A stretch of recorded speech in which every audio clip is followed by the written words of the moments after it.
Assalamualaikum warahmatullahi wabarakatuh. Perkenalkan, nama saya Febri Dwi Jayanto, NBI 076. Di sini saya akan menjelaskan mengenai pembahasan soal ETS mata kuliah struktur beton 2 yang telah dilaksanakan pada tanggal 15 April 2020. Berikut ini adalah soal yang saya dapat ketika melaksanakan ETS kemarin.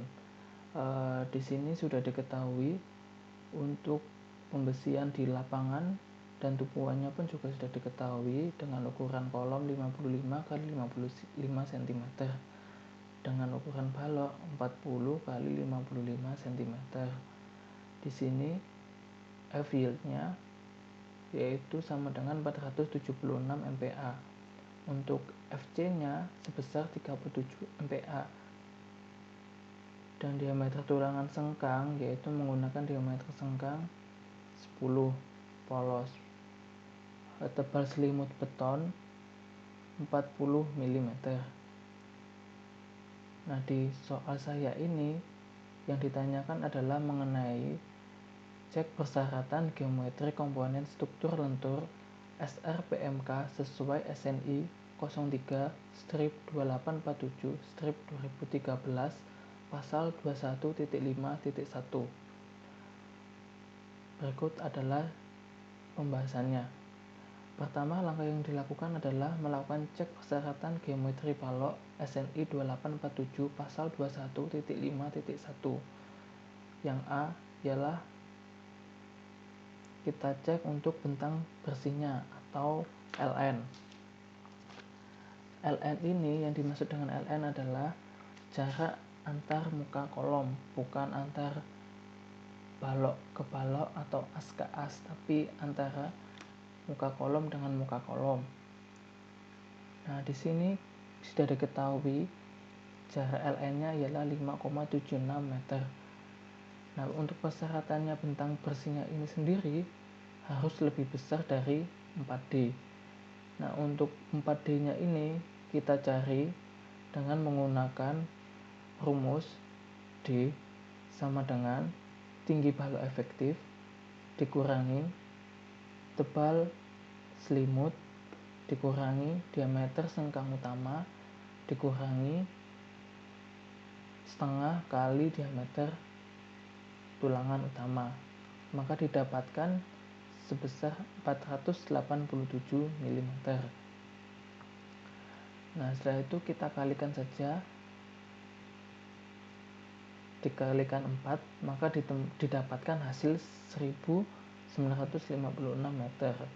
Karena 576 meter ini lebih besar dari 1,956, maka kita nyatakan oke di sini.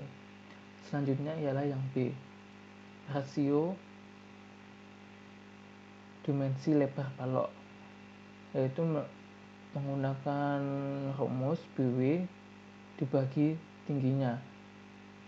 Ini tidak boleh lebih besar dari 0,3, yaitu 400 mm dibagi dengan 550 mm, sehingga dihasilkan 0,727. 0,727 ini lebih besar dari 0,3, jadi kita nyatakan oke di sini. Untuk dimensi lebar baloknya itu harus lebih besar dari 250 mm. Nah, di sini kita sudah diketahui lebar baloknya ialah 400 mm, sehingga ini lebih besar dari 250 mm, maka dinyatakan oke. Untuk dimensi lebar balok ini tidak boleh melebihi lebar kolom pendukung ditambah jarak pada setiap sisi kolom yang tidak melebihi 3/4 tinggi komponen struktur penumpu. Nah, di sini kita lihat sudah kita dapatkan sebesar 1375 mm. Nah, ini lebar balok kita hanya 400 mm, tidak lebih besar dari 1375 mm ini. Jadi dinyatakan oke. ke tahap selanjutnya. Nah, sebelum ke tahap selanjutnya, untuk syarat penulangan komponen lentur itu terdiri dari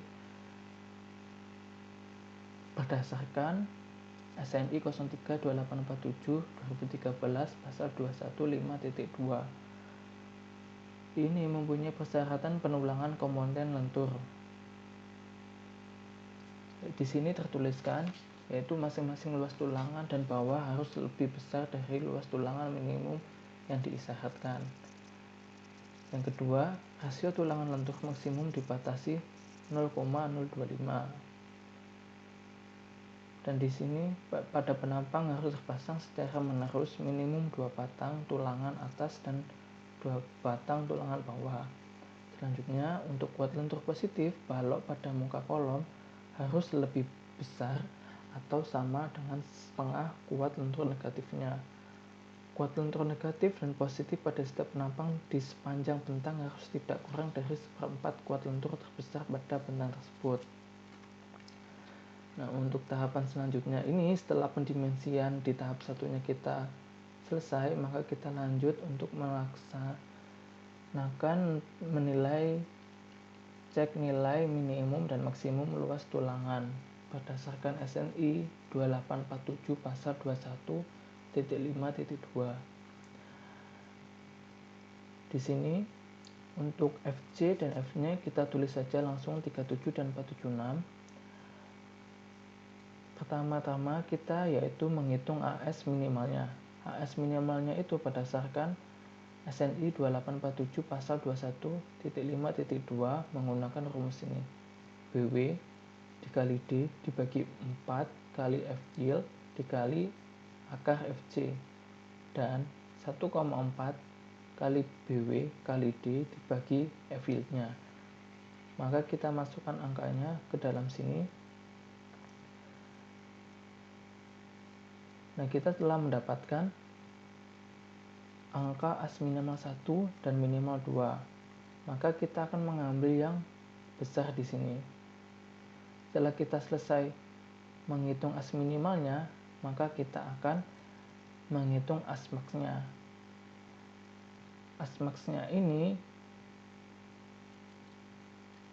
menggunakan rumus rho dikali B dikali D dan dikali D, yaitu AS max menggunakan rumus P kali B kali D dengan hasil 4890 mm persegi. Nah, selanjutnya kita akan menghitung untuk penulangannya.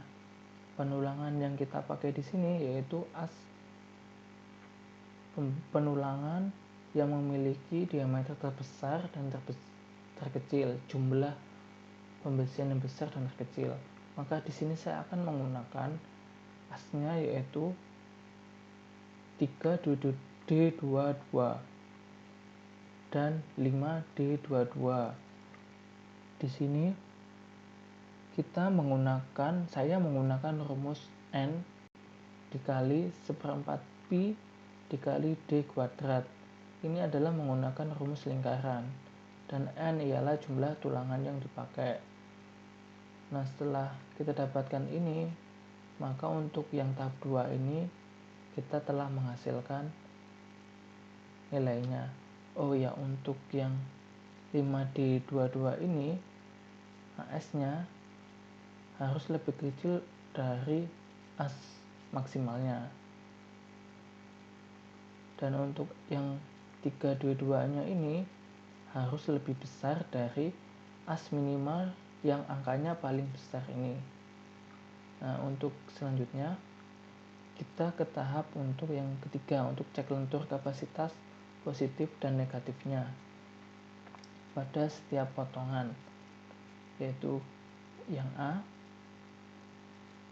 MN plus harus lebih besar dari 0,5 dikali MN min pada muka kolom.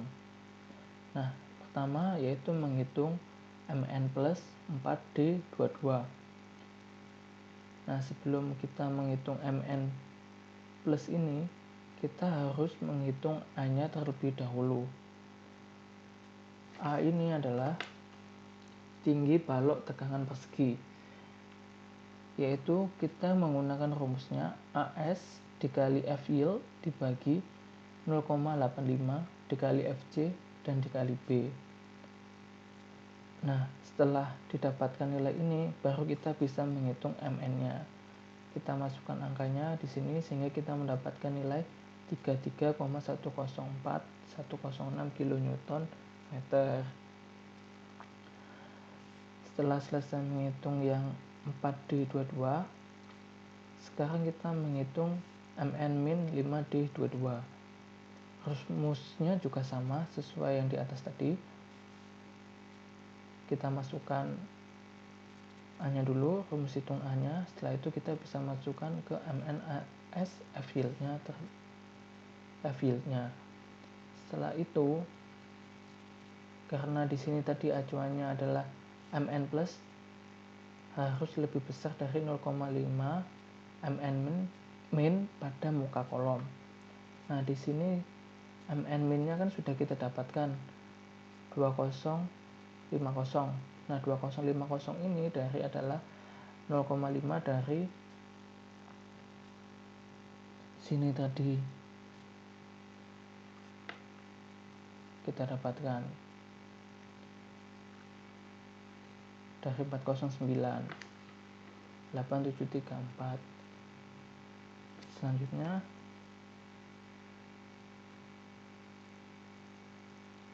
kita menghitung MN plus di setiap penampang harus lebih besar 0,25 MN min max pada muka kolom.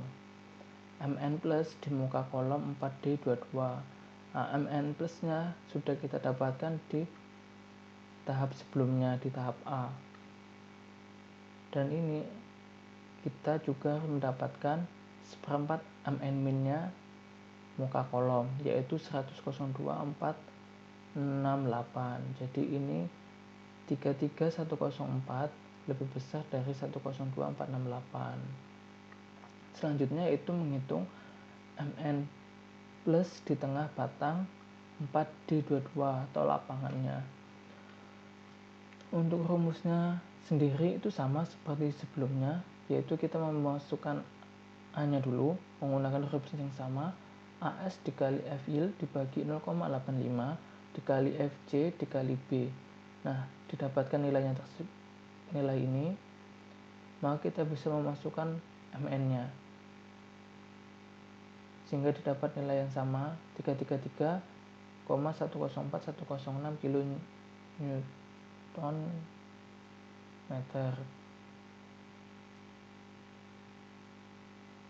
Nah, karena ini kita dapatkan MN plusnya 33104 kN meter, itu lebih besar dari 102.468, yang dimana MN syaratnya ialah MN plus harus lebih besar dari 0,25 kali MN min muka kolom, yaitu MN 5D22.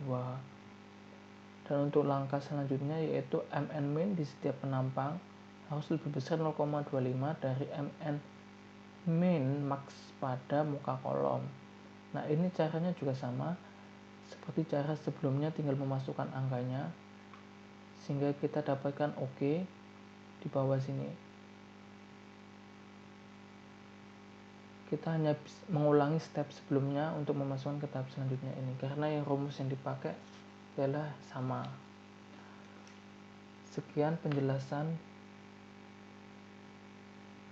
saya mengenai tugas ETS yang saya laksanakan kemarin. Terima kasih. Assalamualaikum warahmatullahi wabarakatuh.